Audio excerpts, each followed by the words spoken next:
Okay, so we're not too far away from being picked up by the taxi, and then I'll be heading off to Bali and up to Ubud. And yeah, this is a goodbye to Big Fish Dive Center, who've been absolutely fantastic over the last week. Had lots of fun here, really enjoyed myself. If it wasn't for this lady right here, Yassi. Hi. Yassi controls everything, literally. Tim owns it all and he dives in that, and Yassi just runs everything in the background. So there you go. We'll catch up with you once we hit the ferry and our outward bound trip and across to the mainland. See you soon. As I mentioned in a previous video, the majority of fast boat taxis all disembark on the seashore at Lembongan. However, my good friend Yassi booked me on another fast boat company called Rocky, who have their own jetty on Lembongan. The majority of fast boat services in Bali disembark from the back of the boat onto the beach, whereas Rocky has its own jetty both in Lembongan and in Bali. I strongly recommend that if you're going to cross over to Lembongan from the Sanur beach area, is that you go with Rocky fast boats, because then you're basically a jetty to jetty transfer.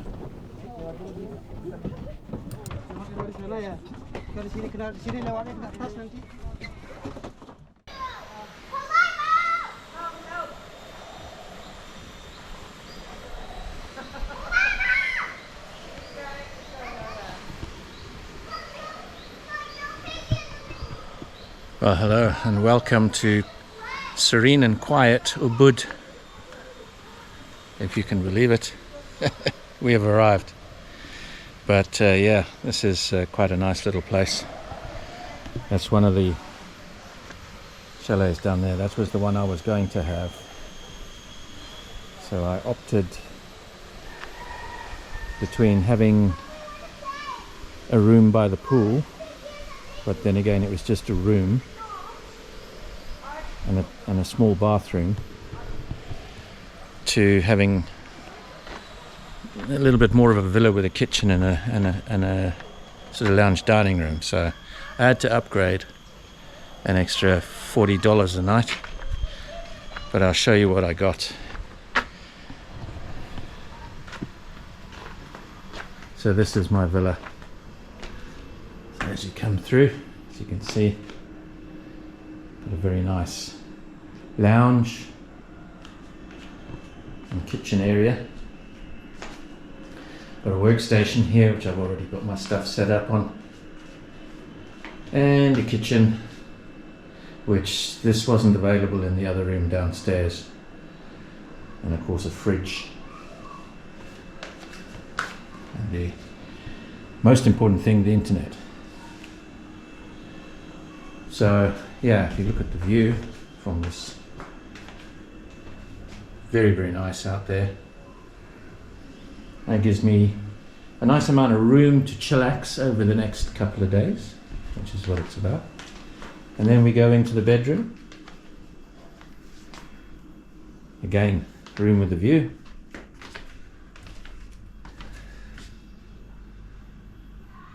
It's the forests of Ubud.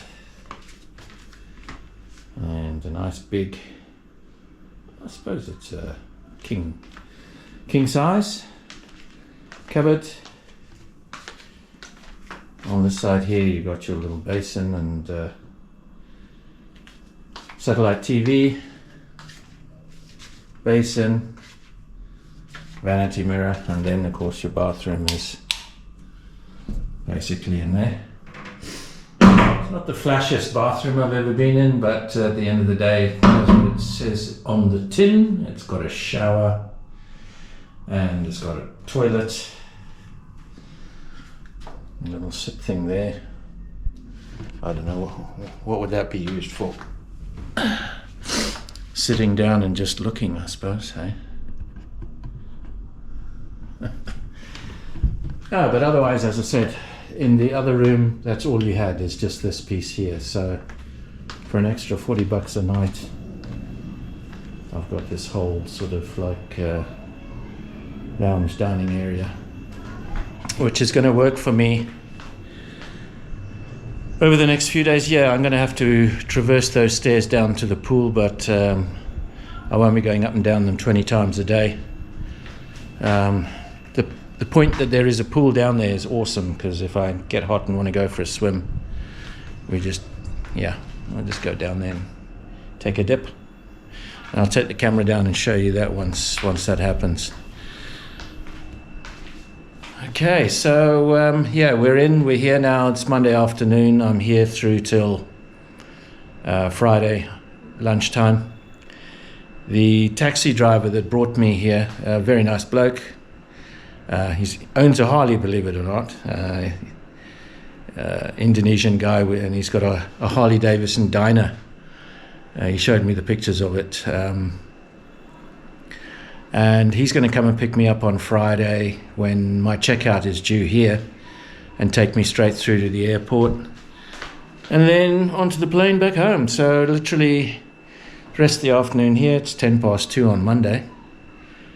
And I've got Tuesday, Wednesday, Thursday, and then Friday. I've rented a scooter. These same people that basically give you the accommodation have got 4 scooters in their garage, and they're at 100,000 rupees a day, which is $10. So I said, okay, give me a scooter for Tuesday, Wednesday, Thursday. So that's $30 for a scooter, in case I want to shoot down to the shops. As you can see, when I came through the airport, I went through duty free, and I bought myself some gin, which I've never used because everywhere I've been there's been a bar. But this is out of the way. This is not in town. This is not in Ubud. It's a bit out of town. It's about 20 minutes driving. But the taxi driver said to me, you don't want to go into Ubud at the moment, this time of the year. Right now it is absolutely cram-packed with people. The streets are narrow. And I said, hey, with accommodation like this, the lady that runs the place, she's also a cook, so she's going to be cooking up meals. She said, if you want, you're more than welcome to eat here, and they'll make up a plate of food for me, some nice Indonesian food, for a couple of bucks. And that means I don't even have to leave the premises. So I get my food cooked. I got a swimming pool. I'll go downtown and get a couple of beers and maybe some tonics. Yeah, and that'll be that. That will be that. So it is just chill out for the next couple of days. And when I go out, I'll take you around. I'll show you what I can about Ubud and show you what it's like, and a little bit more of this complex. All right? So I'll see you soon. Don't go away. Okay, so to bring you up to speed, it's Tuesday morning, 29th of August, and as some of you will know, because you tried contacting me, Indonesia was hit with an earthquake at 4 a.m. this morning. I was basically asleep in bed. When I woke up, it sounded like somebody were trying to rip off the sliding doors of the villa. I thought somebody was breaking into the villa, to be very honest. I woke up with quite a shock, and I heard that, and I sort of looked through my bedroom door to the main door here, half expecting to see somebody coming through. And then I realized my bed was shaking left and right like this. And I thought, what the hell? And it was starting to subside probably after about 15-20 seconds, and then there were a couple of little rumbles, and my bed still continued to shake, and that's when my brain said earthquake. So I basically got up very, very quickly, pulled on some shorts and a t-shirt. I grabbed my wallet and my phone. I thought, I'm not going to carry anything else. I'm just going to grab my wallet and my phone, put my jandals on, and I shot outside of the villa, because I'm going to show you in the next clip how the situation of how these villas are actually located. And I'm on a very steep hillside, and if there is a big quake, the villa above me, literally just up here, has a massive infinity pool. The wall of it's just over here. So if anything goes up there, the weight and that's going to slide downhill and it's going to take this villa and wipe it into the little valley below. Yeah, there's no way that I would even stand. Going underneath the table, there would be no chance of survival, that is for sure. So my plan was,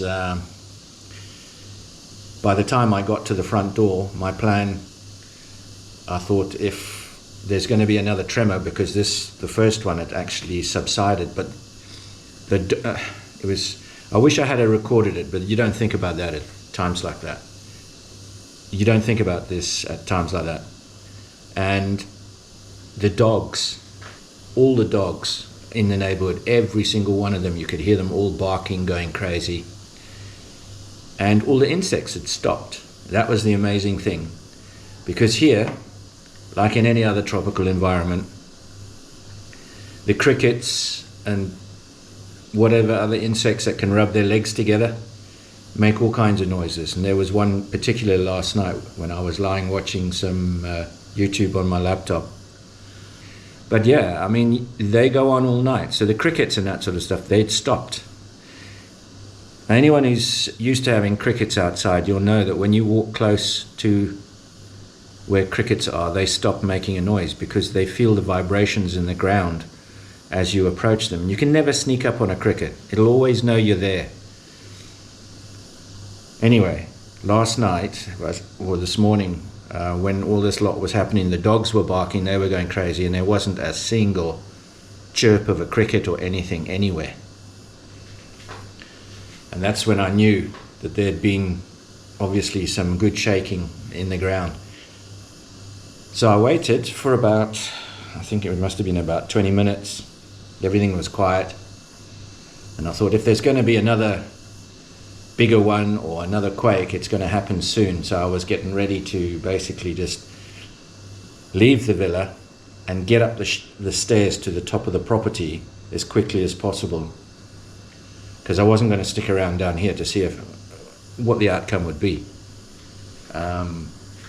So luckily there wasn't another tremor. And I sat in the kitchen area here at about 4:15, 4:45 now, and heard the crickets coming back, heard the cockerels crowing, the dogs had stopped barking, and to me that was sort of normality was coming back. There was no, I mean, the crickets would have felt the slightest of vibrations in the ground, and there was obviously nothing because they were all back chirping away again. And that was it. And then, of course, I went back to bed, went back to sleep, woke up this morning, and now we have no internet. So I don't know if the ISP's been taken out, but I don't even have cell net coverage either. So I literally cut off from the world at the moment. No cell phone coverage, no internet coverage. I went up and told the manager that there's no internet here, and they said, yeah, they're going to call the ISP technician and see what they can do. So obviously this will, by the time you all hear this, it'll be weeks after it happened, so you know I'm okay. But I've experienced a couple of earthquakes in New Zealand, once in Auckland and once in Tauranga. Nothing quite as quick and violent as this one was. This was a very quick shake, and it subsided fairly quickly as well. But enough to make, as I said, the sound in this villa, nothing fell over, but the doors are, I'll show you what I mean, and you can get an idea of what I'm talking about. So these are the sliding doors, right? And this one here, they slide backwards and forwards. But now if I shake this,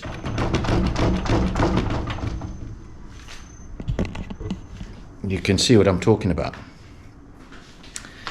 So that's what I heard last night, this morning, at about 5 to 4. and that lot was, and then of course there's another pair over there which go into the room, and they were also singing and dancing. Happy days. So that's my update from the earthquake in Indonesia. I haven't heard anything else because I've got no comms, so I can't look up. Thanks to my sister-in-law Wendy. How the hell it got through, I don't know. I can't get out on my phone. I can't load any. I connect to my cell phone provider, but I don't get any internet. I can't connect to like Facebook or WhatsApp or anything like that. But I suddenly got a ping on my phone about half an hour ago, in fact, before I'm recording this. And my sister-in-law Wendy basically said, we've just heard there was an earthquake in Indonesia. Are you okay? And I'm like, oh wow, internet's back on. So I went and tried, and no, it wasn't. So how that got through on Messenger, I don't know. Wonders never cease in technology.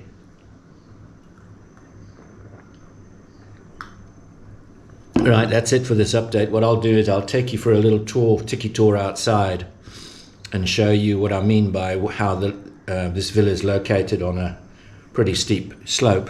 You'll see the stairs, and I'll take you down to the swimming pool, let you have a look around there. I'll probably spend some time around there today when the sun is in the right position. You don't want to be doing that in midday. And yeah, I'll show you the infinity pool that borders my villa here, with thousands of liters of water waiting to come down the hill. So hang about, and we'll be on our way in a couple of minutes.